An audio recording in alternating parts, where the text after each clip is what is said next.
Good afternoon. Thank you for joining me for First Chapter Friday. Today we're going to read the first chapter of The Quest Begins, which is part of the Seekers series written by Erin Hunter. Chapter 1, Kalik. A long, long time ago, long before bears walked the earth, a frozen sea shattered into pieces, scattering tiny bits of ice across the darkness of the sky. Each of those pieces of ice contains the spirit of a bear, and if you are good and brave and strong, one day your spirit will join them. Kalik leaned against her mother's hind leg, listening to the story she had heard so many times before. Beside her, her brother Takik stretched, batting at the snowy walls of the den with his paws. He was always restless when the weather trapped them inside. When you look carefully at the sky, Kalik's mother continued, you can see a pattern of stars in the shape of the great bear, Silaluk. She is running around and around the pathway star. Why is she running? Kalik chipped in. She knew the answer, but this was the part of the story where she always asked. Because it is snow sky and she is hunting.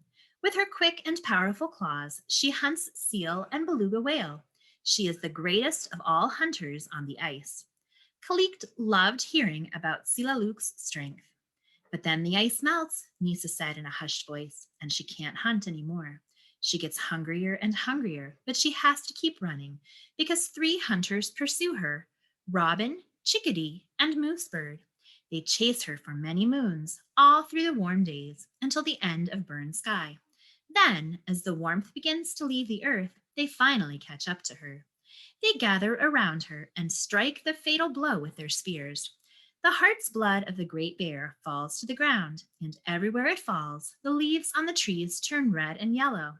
Some of the blood falls on Robin's chest, and that is why the bird has a red breast.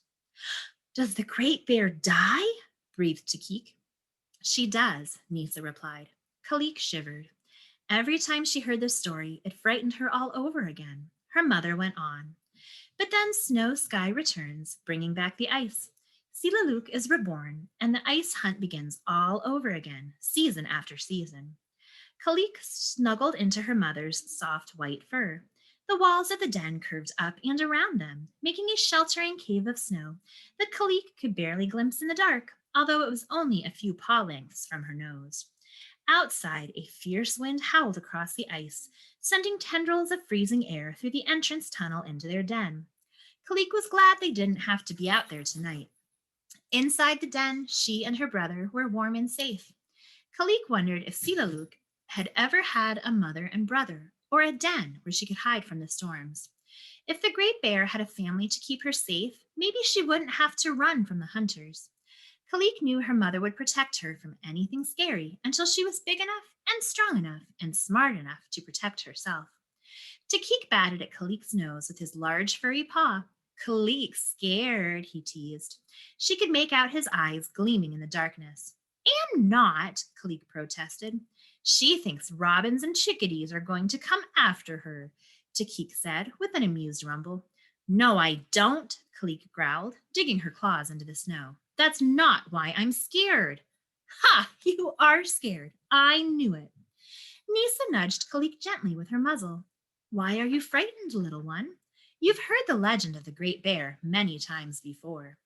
"I know," Kalik said. It reminds me that soon Snow Sky will be over and the snow and ice will all melt away. And then we won't be able to hunt anymore and we'll be hungry all the time.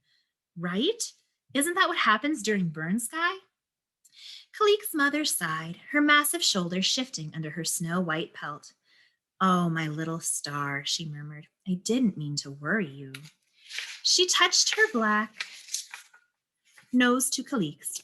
"You haven't lived through a burn sky yet, Kalik. It's not as terrible as it sounds. We'll find a way to survive, even if it means eating berries and grass for a little while." "What is berries and grass?" Kalik asked. Takik wrinkled his muzzle. "Does it taste as good as seals?" "No," Nisa said, "but berries and grass will keep you alive, which is the important thing. I'll show them to you when we reach land." She fell silent. For a few heartbeats, all Kalik could hear was the thin wail of the wind battering at the snowy walls. She pressed closer to her mother, feeling the warmth radiating from her skin. "Are you sad?" she whispered. Nisa touched Kalik with her muzzle again. Don't be afraid, she said, a note of determination in her voice. Remember the story of the great bear. No matter what happens, the ice will always return, and all the bears gather on the edge of the sea to meet it. Silaluk will get back on her paws. She's a survivor, and so are we. I can survive anything, Takik boasted, puffing up his fur. I'll fight a walrus. I'll swim across an ocean. I'll battle all the white bears we meet. I'm sure you will, dear, but why don't you start by going to sleep? Nisa suggested. As Takik circled and scuffled in the snow beside her, making himself comfortable, Kalik rested her chin on her mother's back and closed her eyes. Her mother was right. She didn't need to be afraid. As long as she was with her family, she'd always be safe and warm, like she was right now in their den.